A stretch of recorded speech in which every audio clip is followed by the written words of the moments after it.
السلام علیکم۔ جیلر نے آدھی رات کو جیل میں مجھے برہنہ کر کے جیل میں کیسے لڑکیوں کو استعمال کیا جاتا ہے، ایک ایسا سچ جسے سن کر آپ کے رونگٹے کھڑے ہو جائیں گے۔ میں بس یوں ہی یہاں گھومتے وقت گزار رہی تھی، کیونکہ یہاں مجھے نیند ہی نہیں آتی تھی۔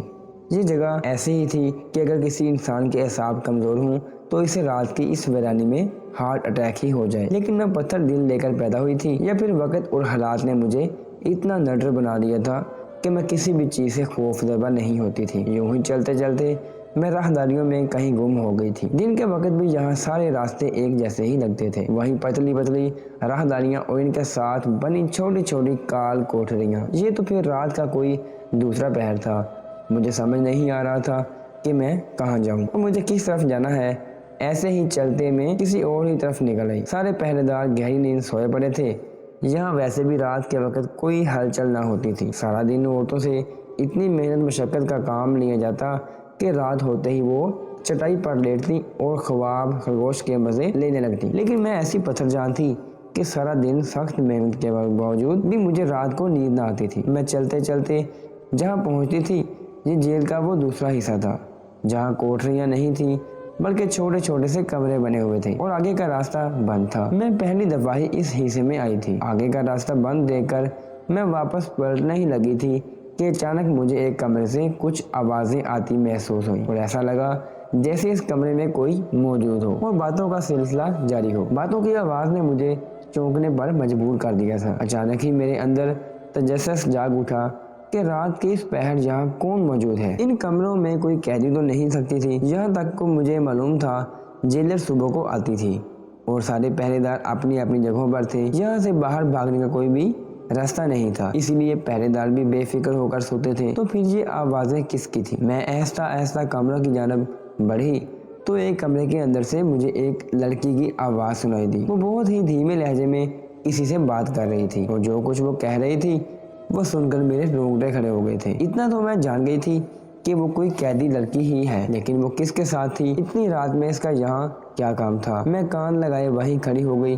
جو وہ کہہ رہی تھی وہ اتنی آسانی سے کیسے ممکن تھا، مجھے سمجھ نہیں آ رہا تھا۔ اس سے پہلے کہ میں اس کمرے میں جھانکنے کی جسارت کرتی اور اندر موجود لوگوں کے چہرے کو دیکھتی، کسی کے قدموں کی آہٹ نے مجھے پیچھے ہٹنے پر مجبور کر دیا تھا اور میں اندھیرے میں ہی ایک پدر کی اوٹ میں چھپ گئی تھی۔ وہ ایک لیڈی کانسٹیبل تھی جس نے آ کر اس کمرے کا دروازہ کھولا تھا اور اندر موجود قیدی کو کہا کہ واپس چلو، بہت وقت ہو چکا ہے، ایسا نہ ہو کہ جیل میں کسی کو خبر لگ جائے۔ وہ قیدی خاموشی سے کانسٹیبل کے پیچھے اس کمرے سے نکل آئی اور میں نے سانس روکے اس کی پشت پر لگے نمبر کو غور سے دیکھا۔ اندھیرے میں بھی مجھے 211 نمبر صاف دکھائی دیا تھا۔ میں اس نمبر کو بہت اچھی طرح پہچانتی تھی۔ یہ کوئی 22-23 سالہ لڑکی تھی جو 1 سال سے اس جیل میں موجود تھی، اور جب سے میں یہاں آئی تھی میں نے اسے خاموش ہی پایا تھا۔ لیکن آج میں نے جو باتیں سنی وہ تو واقعی سر پر آسمان گرا دینے والی تھی۔ اس سے پہلے کہ میں وہاں سے نکلتی اور واپس اپنی کوٹری تک پہنچتی، میں نے ایک اور عجیب سا منظر دیکھا اور دنگ رہ گئی۔ رات کی تاریکی میں اس جیل میں جو کچھ ہو رہا تھا وہ انتہائی عجیب و غریب اور ہولناک تھا۔ میں ایک دفعہ پھر سانس روکے اپنی جگہ ٹھہر سی گئی تھی اور کافی دیر بعد جب سب کچھ ٹھیک نظر آیا تو میں بھی دھیرے سے وہاں سے نکل کر واپس اپنی کوٹری میں چلی آئی۔ میرے ساتھ والی عورت شمع جاگی ہوئی تھی، مجھے دیکھ کر غصے سے کہنے لگی، فرح تجھے سکون نہیں آتا؟ آدھی رات کو اٹھ کر جیل میں گھومتی ہے۔ سنا ہے اس جیل میں لڑکیاں خود بخود حاملہ ہو جاتی ہیں، اور اگر کسی دن اہلکاروں کے ہاتھوں پکڑی گئی نہ تو یہ لوگ تجھے بخشیں گے نہیں، اور تیرے ساتھ ساتھ میں بھی بے موت ماری جاؤں گی۔ دبی دبی آواز میں وہ غصہ کرتی مجھے گھور رہی تھی اور حاملہ والی بات پر میری ہنسی چھوٹ گئی تھی۔ بڑی مشکل سے میں نے اپنی ہنسی کی آواز کو قابو میں کیا تھا۔ جب میری ہنسی پوری ہوئی تو میں نے بڑی سنجیدگی سے کہا کہ یہ کون سا عصیب ہے جو قیدی لڑکیوں کو حاملہ کر رہا ہے، اور تم جیل میں رہتی ہو اور موت سے ڈرتی ہو؟ تمہیں تو سیدھے سزائے موت ہونی چاہیے تھی۔ تم جیسے ڈرپوک لوگوں کا یہاں کوئی کام نہیں ہے۔ میری بات سنتے ہی اس عورت نے اپنے کانوں کو ہاتھ لگایا اور کہنے لگی، مجھے تو تم کوئی نفسیاتی لڑکی لگتی ہو، تم سے تو بات کرنا ہی بیکار ہے۔ سب آدھی رات کو آرام کرتے ہیں اور تم یہاں وہاں ایسے گھومتی ہو جیسے یہ کوئی شاہی محل ہو۔ اگر کسی دن حاملہ ہو گئی تو پچھتانا پڑے گا۔ وہ منہ ہی منہ میں بک بک کرتی دوبارہ سونے لیٹ گئی تھی اور میں کچھ دیر پہلے کے منظر کو سوچ رہی تھی۔ جو کچھ میں دیکھ کر آئی تھی وہ سب کیا تھا اور جیل کی 4 دیواری میں کیسے ہو رہا تھا؟ کیا وہ 22 لڑکیاں جن کے حاملہ ہونے کا ذکر میں اکثر جیل کی इस चार दीवारी में सुना करती थी।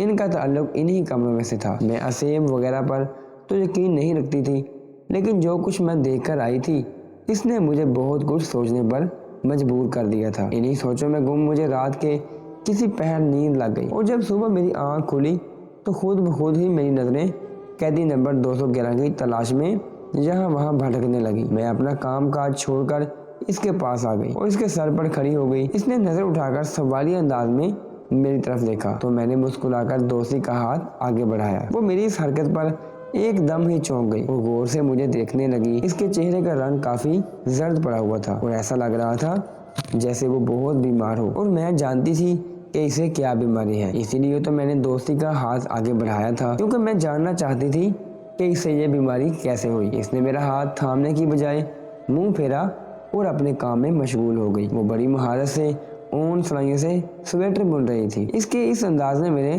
तन बदन में आग लगा दी थी। जितनी सीधी और शरीफ वो दिखाई देती थी, इसकी हकीकत पिछली रात ही खुलकर मेरे सामने आ गई थी। मैं अच्छी तरह जान गई थी कि वो क्या है और ऐसे में इसका मेरे साथ ऐसा रवैया इख्तियार करना मुझे बहुत ही बुरा लगा था। लेकिन फिर भी मैं अपने आप पर काबू पाकर इसके बराबर बैठ गई और इससे खुद ही बातचीत करना शुरू कर दी, क्योंकि अगर मुझे पूरे सच को जानना था तो इसके लिए इससे दोस्ती करना बहुत जरूरी था। काफी देर तक मैं इससे बात करती रही, लेकिन इसने मेरी बात का कोई जवाब भी न दिया। बस खामोशी से अपने काम में लगी रही और मजबूरन तंग आकर मैं वहाँ से उठ गई। जेल इंचार्ज भी मुझे ढूंढ रही थी, क्योंकि मैंने अपनी सफाई का काम अधूरा छोड़ दिया था। मुझे सारी कोठरियों का सफाई का काम मिला हुआ था। मैंने इस लड़की को अपनी नजरों के हिसार में रखते हुए अपना कामकाज शुरू कर दिया। सारा दिन कोई गैर मामूली बात ना हुई थी। मुझे फिर रात का इंतजार था। कहते हैं कि जेल की दुनिया इंसान को या तो बिल्कुल सख्त बना देती है या फिर इसे तोड़ कर रख देती है। मैं पूरी तरह सख्त जान होकर, जबकि मेरे साथ वाली औरत शम्मा पूरी तरह टूट गई थी। वो कामों से फारिग होते ही बैठकर आंसू बहाने लगती और मैं इसे छोड़कर कोठरी से निकल जाया करती। मुझे आंसू बहाने वाली औरतें बिल्कुल पसंद न थी। मैंने इसी दिन ही रोना छोड़ दिया था जिस दिन मैंने खुद अपने हाथों वो जुर्म किया था, जिसकी सजा भुगतने मैं इस जेल में आई थी। वो सारा दिन मसरूफ गुजर गया और रात होते ही मैं एक दफा फिर अपनी कोठरी से निकल पड़ी। लेकिन इस दफा मैं यहाँ वहाँ घूमने नहीं निकली थी, बल्कि मेरी मंजिल मुझे मालूम थी। मैं सीधे इन्हीं कमरों की तरफ बढ़ गई थी जहाँ मैं कल गलती से पहुंची थी। मैं देखना चाहती थी कि आज भी वहाँ कोई मौजूद है या नहीं, और वहाँ पहुंचकर अंदर से आती आवाजों ने मेरे शक को यकीन में बदल दिया था कि ये रोजाना का मामला है, एक दिन की बात नहीं। मैं काफी देर यूं ही अंदर की ओट में छुपी रही और फिर जब लेडी कांस्टेबल वापसी के लिए कैदी को बुलाने आई तो ये देखकर मेरी आंखें फटी की फटी रह गई कि वो कैदी नंबर 211 नहीं थी, बल्कि वो तो कोई और ही थी। इसके जाते ही मैंने पीछे से इसकी कमीज देखी तो वहाँ 107 लिखा हुआ था और मैं इस कैदी को बहुत अच्छी तरह पहचानती थी, क्योंकि मेरी इससे काफी दोस्ती भी थी। वो 19 साल महवश थी, ये बिल्कुल बेकसूर थी और एक न करदा जुर्म की सजा काट रही थी। लेकिन मुझे हरगिज भी अंदाजा नहीं था कि आज की रात यहाँ कोई और लड़की आएगी। इसका यहाँ क्या काम था और आज कैदी नंबर 211 क्यों नहीं आई? मुझे कुछ भी समझ नहीं आया था। और फिर मैंने वही मंजर देखा जो पिछली रात भी देखा था। मेरे रोंगटे खड़े हो गए थे। जो कुछ भी था वो इतना सीधा साधा नहीं था जितना दिखाई दे रहा था। पहली बार मुझे खौफ महसूस हो रहा था कि शायद मैं इस जेल में महफूज नहीं हूँ, मगर अब मेरे लिए सच्चाई जानना ज्यादा मुश्किल न था, क्योंकि महवश मेरी दोस्त थी और मैं इसे बासानी ये राज जान सकती थी। काफी देर बाद मैं अपनी कोठरी में पहुंची तो शम्मा पानी पीने के लिए उठी। मुझे देखकर कहने लगी, फराह, तुम्हें अपने मुस्तकबिल की जरा भी परवाह नहीं है। तुमने अपने भाईजान को मार दिया, इसके कत्ल के जुर्म में यहाँ चली आई, फिर भी तुम्हारे चेहरे पर इतना सुकून कैसे हो सकता है? तुम कितने मजे से यहाँ वहाँ घूमती हो। क्या तुम्हें एहसास है तुमने कितना बड़ा गुनाह किया है? एक बहन कैसे अपने भाई की जान ले सकती है? कभी सोचा है कि तुम सारी जिंदगी इन्हीं जेल की सलाखों के पीछे रह जाओगी? तुमसे तो मिलने के लिए कोई मुलाकाती भी नहीं आता। लगता है तुम्हारे घर वाले भी तुम्हें भूल चुके हैं। मैंने हमेशा की तरह शम्मा की इस बात का कोई जवाब न दिया और खामोशी से अपने बिस्तर पर बैठ गई। मैं इसे क्या बताती कि मैंने अपने भाई की जान क्यों ली थी। कुछ फैसले इंसान बस कर लेता है और इसे खुद भी पता नहीं चलता कि वो क्या कर गुजरा है। मेरे साथ भी ऐसा ही हुआ था। मैं अपने माजी को दोहराना नहीं चाहती थी, लेकिन जब भी कोई मेरे गुनाह के बारे में सवाल करता तो मेरा माजी खुद ब खुद मुझे याद आने लगता। वो माजी जिसे सोचकर मैं दोबारा इन्हीं लम्हों में पहुंच जाया करती थी, वो मेरे लिए बहुत तकलीफदा थे। मैंने बड़ी मुश्किल से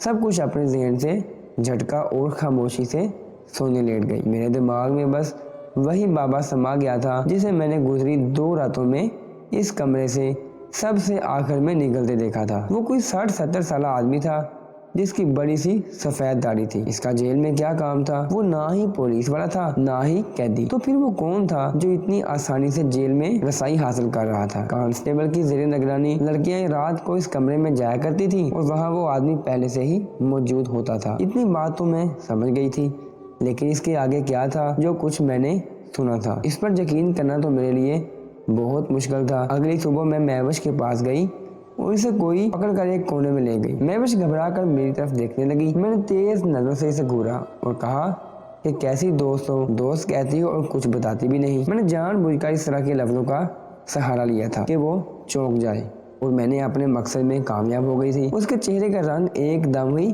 बदल गया था और वह गड़बड़ा कर कहने लगी, फराह कैसी बातें कर रही हो तुम तो मेरी अकलौती दोस्त हो, मैं तुमसे क्या छुपाऊंगी? ज़्यादा तो कुछ नहीं, बस तुमने यही छुपाया है कि तुम हामला हो। तुम्हें क्या लगा था मुझे पता नहीं चलेगा? मेरी इस बात पर वो उछल पड़ी और जल्दी से मेरे मुंह पर हाथ रखकर कहने लगी, कैसी बातें करती हो? खामोश हो जाओ, किसी में सुन लिया तो मुसीबत हो जाएगी। इसके अंदाज ने मेरे शक की तस्दीक कर दी थी। वो वाकई हामला थी और अगर वो हामला थी तो कैदी नंबर 211 भी हामला थी और फिर वाकई वो 22 लड़कियां भी हामला ही होंगी जिनके बारे में मैंने बहुत कुछ सुना था। मेरे लबों पर मुस्कुराहट रह गई और मैंने होठों पर उंगली जमाई। धीरे से कहा कि ठीक है, किसी को नहीं बताऊंगी, लेकिन मुझे तो बताओ ये किसका बच्चा है? तुम तो 2 साल से जेल में हो ना, और कुंवारी भी हो, तो फिर ये बच्चा किसका है? महवश ने इधर उधर देखा और आहिस्ता से कहा कि अब मैं कुंवारी नहीं हूँ और माँ बनने वाली हूँ। इसकी बात पर मैं हक्का बक्का रह गई थी। अगरचे मुझे कुछ ना कुछ तो अंदाजा था, मगर फिर भी ये बात मेरे लिए बहुत अजीब थी। मैंने इससे पूछा कि क्या तुम्हें मालूम है कि कैदी नंबर 211 भी हामला है? वो कहने लगी, हाँ मुझे मालूम है। ये कहते हुए इसके चेहरे पर खुशी की रंग नजर आ रहे थे और ऐसा लग रहा था जैसे इसे नई जिंदगी मिलने वाली हो, जबकि मेरे ख्याल में तो ये मातम मनाने वाली बात थी कि वो जेल की जिंदगी काटते हुए एक नई जिंदगी को जन्म देने वाली थी। मैंने इससे कहा कि अपनी अकल पर हाथ मारो, तुम खुद यहाँ दिन रात घुट घुट कर जी रही हो और एक बच्चे को पैदा करके इसकी जिंदगी भी बर्बाद करने वाली हो। मेरी बात पर महवश मुस्कुराई और कहने लगी, नहीं तुम्हें नहीं मालूम, ये बच्चा तो हमारी जिंदगी बदल देगा, सब कुछ बदल जाएगा और तुम हैरान रह जाओगी। अच्छा मुझे भी तो बताओ कि दुनिया में आने वाला एक नया मेहमान कैसे तुम्हारी जिंदगी बदल देगा? क्या वो तुम्हें आज़ादी दिलवाएगा? क्या तुम इस जेल से निकल जाओगी या फिर तुम्हारी सजा खत्म हो जाएगी और सब कुछ ठीक हो जाएगा? बताओ मुझे भी, क्या बदलेगा और कैसे बदलेगा? मैं भी तुम्हारी तरह अपने हालात बदल लूंगी। मैं बस मुस्कुराकर कहने लगी, बिल्कुल ठीक समझी हो तुम, मैं इस जेल से भी निकल जाऊंगी और मेरी सजा भी खत्म हो जाएगी। एक शानदार जिंदगी मेरा मुस्तकबिल होगी और मैं किसी को जवाबदेह नहीं होंगी। और अगर तुम भी यही सब चाहती हो तो मैं तुम्हारे लिए भी रास्ता बना सकती हूँ। बस एक दफा तुम भी हामला हो जाओ, फिर देखना सब कुछ ठीक हो जाएगा। मुझे लगा महवश की दिमागी हालत ठीक नहीं है। मैं एक 20 साल कुंवारी लड़की थी और मेरी जिंदगी में कोई भी नहीं था, फिर मैं हामला कैसे हो सकती थी? महवश ने इधर उधर देखा और कहने लगी, अगर तुम भी यहाँ से निकलना चाहती हो तो मुझे बता दो, मैं खुद उस बाबा से बात कर लूंगी जिसकी मेहरबानी से खुशियाँ मेरी जिंदगी में आने वाली हैं। तुम्हारी जिंदगी भी बन जाएगी। बाबा के जिक्र पर मैं चौंक उठी थी और यकीनन इसी बाबा की बात कर रही थी जो इस कमरे से सबसे आखिर में निकल कर जाता था। मैंने महवश से कहा कि पहले मुझे सारी बात तफसील से बताओ, फिर ही मैं कोई फैसला करूंगी कि मुझे क्या करना है। और फिर इसने मेरी दोस्ती पर भरोसा करके मुझे वो सच बताया, जिसे सुनकर मैं हैरान रह गई। और मैंने इस बात की हकीकत को अच्छी तरह जानने के लिए महवश से कहा कि मैं भी अपनी किस्मत बदलना चाहती हूँ, वो मेरे लिए भी ये रास्ता बना दे ताकि मैं भी इस जेल से आज़ाद हो सकूँ। महवश खुश हो गई और कहने लगी कि ये तो कुछ मुश्किल नहीं है, मैं आज ही बात करूंगी। इस रात महवश दोबारा इस कमरे में गई थी और फिर अगले दिन इसने बताया कि इसने मेरे बारे में बात कर ली है और अगली रात को मुझे इस कमरे में जाना होगा। डर या खौफ तो मुझे बिल्कुल भी महसूस नहीं हो रहा था, अलबत्ता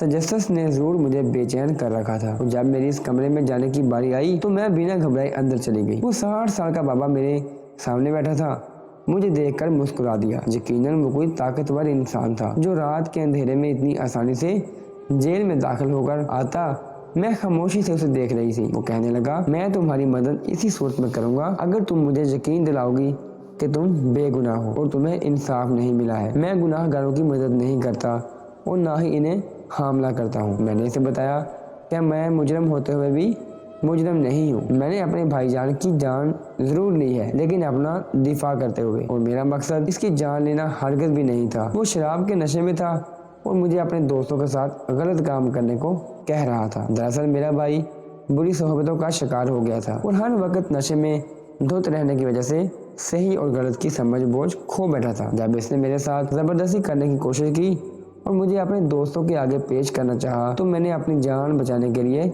इसके सर पर गुलदान दे मारा। लेकिन मुझे क्या मालूम था कि मेरे एक ही बार में वो खत्म हो जाएगा। मैं हरगिज़ उसकी जान नहीं लेना चाहती थी, मैं तो बस अपनी इज्जत बचाना चाहती थी। लेकिन मेरे मुकद्दर में जेल की ये 4 दीवारी आ गई। अगर मेरी माँ जिंदा होती तो शायद ऐसा कभी ना होता, लेकिन मेरे बाप ने जवान बेटे की मौत का जिम्मेदार मुझे समझकर खुद मुझे जेल भेज दिया। वो बाबा मेरी बात सुनकर कहने लगा कि हाँ, इस तरह तो वाकई तुम बेकसूर ठहरी हो। मैं तुम्हारी मदद जरूर करूंगा, लेकिन तुम इसके लिए हामला होना होगा। मुझे महबूज पहले ही ये बात बता चुकी थी, लेकिन इस बूढ़े के मुंह से सुनकर मैं सर झुका गई थी। वो कहने लगा, बेफिक्र हो जाओ, तुम हामला हो जाओगी और मैं तुम्हें खुद यहाँ से आज़ाद करवा दूंगा। तुम्हें अच्छी ज़िंदगी दूंगा और फिर तुम अपनी मर्जी से ज़िंदगी गुजारना। तुम्हें घर भी मिलेगा और बच्चे के अखराजात के लिए पैसे भी। बस तुम्हें वही करना होगा जो मैं चाहता हूँ। मुझे इस जेल में आए 8 महीने हो गए थे और जब मैंने यहाँ कदम रखा था, इसी दिन यहाँ से वापस बाहर निकलने की उम्मीद खत्म कर दी थी। मैं उम्मीदों के सहारे जीना नहीं चाहती थी, बल्कि अपने हाल को कबूल करना चाहती थी। आज पहली दफा कोई मुझे यहाँ से बाहर जाने की आस दिला रहा था और न चाहते हुए भी मैंने इसका आस दामन थाम लिया था और मैं इस काम के लिए राजी हो गई थी जो वो मुझसे करवाना चाहता था। मैंने बखुशी अपने सामने रखे कागजात पर दस्तखत कर दिए थे। वो रात मैंने इसी कमरे में इसी बाबा के साथ गुजारी और वो भी अपनी खुशी और रजामंदी से, क्योंकि जो कुछ मैं कर रही थी वो मेरी नजर में गलत या हराम नहीं था। इस बाबा ने मेरे साथ साथ जायज ताल्लुक बनाया था। उसने मुझसे मशरूत निकाह किया था। पूरे 2 महीने बाद मैं हामला हो चुकी थी और इस बाबा ने अपने वादे के मुताबिक बच्चा पैदा होने से पहले पहले ना सिर्फ मुझे जेल से आज़ाद करवा दिया था, बल्कि मुझे एक छोटा सा घर, जेवर और पैसा भी दिया था। मैं अपनी ज़िंदगी अपनी मर्जी से गुजार सकती थी और बच्चे की पैदाइश के साथ ही इसने वो माहदा भी खत्म कर दिया था जो इसने इस रात मेरे साथ किया था। वो माहदा दरअसल निकाह था। वो आदमी जेल में मौजूद ऐसी लड़कियों से निकाह करता जिनको बगैर किसी जुर्म के सजा हुई होती। निकाह के बाद इनके साथ मुबाशरत करता, इन्हें हमला करता और फिर अपने ज़राए इस्तेमाल करते हुए इन्हें आज़ाद करवा देता। वो एक बहुत अमीर कारोबारी आदमी था। इस तरह वो ना सिर्फ गरीब लड़कियों की मदद कर रहा था, बल्कि इन्हें आने वाली जिंदगी में भी सपोर्ट कर रहा था। लेकिन अजीब बात यह थी कि बच्चे की पैदाइश होते ही वो लड़की को तलाक दे देता और लड़की अपनी जिंदगी अपनी मर्जी से गुजारने की हकदार हो जाती और फिर वो किसी नई लड़की से निकाह कर लेता। इस बाबा का कहना था कि वो ये सब कुछ सिर्फ इसलिए कर रहा है ताकि बेगुनाह लड़कियां आज़ाद होती चली जाएं और आगे अपनी जिंदगियों में मुस्तकम भी हो जाएं और औलाद का साथ इन्हें जीने का सहारा दे दे। वो खुद को तन्हा समझकर दोबारा किसी गलत काम में मुलव्वस ना हो और औलाद की खातिर सीधा रास्ता इख्तियार करें। मैसम की पैदाइश होते ही इसने मुझे भी तलाक भेज दी थी और मेरा और मैसम का 10 साल तक का माहाना खर्चा उठाने की जिम्मेदारी भी ले ली थी। मैं आज इसी के दिए घर में रहती हूँ जो इसने हक महल में मेरे नाम किया था। वो बाकायदगी से हर महीने मुझे 20,000 रुपये भी भेजता है। मैं नहीं जानती कि जो कुछ वो मदद के नाम पर जेल में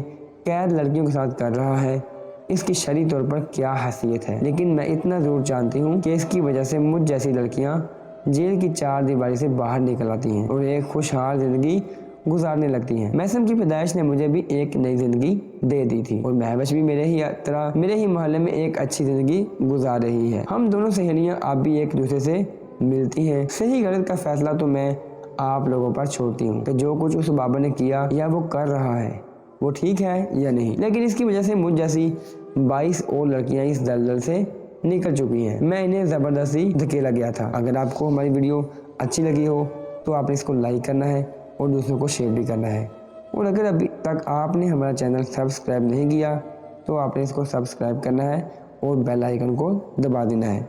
अल्लाह हाफिज़।